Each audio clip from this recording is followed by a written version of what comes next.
Hi Angela, does it ever drive you crazy how fast the time flies from an innocent and adorable little girl into a beautiful, responsible, and smart young lady? I'm so glad that even just for a very short period of time, I became your teacher. Thanks for being a nice part of my Kalsai teaching journey. How I miss Kalsai. I'm sick right now, but I can't say no to your mom who's very dear and important to me. And of course, to a very special lady who's celebrating her 80th birthday today. So here's a poem that I have written just for you. 18 taon mula nang marinig ang unang iyak, ng munting sanggol na bukas ay ditiyak. Ganun pa man, hatid ay kakaibang galak sa isang inang nabiyayaan ng anghel na walang pakpak. 18 taon man ang lumipas, responsableng panganay ay di kumupas. Inulan man ang pagsubok at mga hirap, lumaking mas mabuti na mas matayog ang pangarap.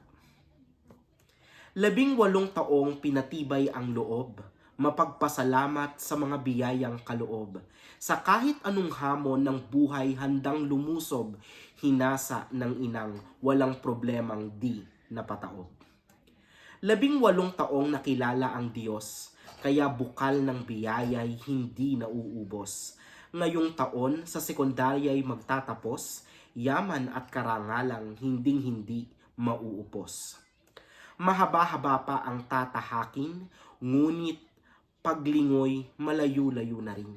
Basta humayo lagi ng may sipag at panalangin, ang iyong pagpalaot at hakbang tiyak pagpapalain. Huwag kalimutang umibig at magtiwala, magandang may inspirasyong kaloob ng bathala. Basta edukasyon, tapusin pagyamanin, samahan ng diskarte, tagumpay sasalukin. Sa iyong kaarawan, tingnan at pagmasdan, ang pamilya at tanang sayo'y nagmamahal.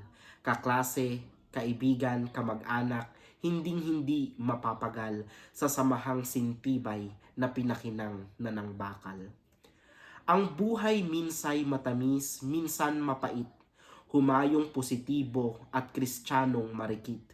Masdan ang kapatid at ang inay minsang kagalit, ngunit ang pagmamahal ay hinding-hindi sa'yo ipinagkait.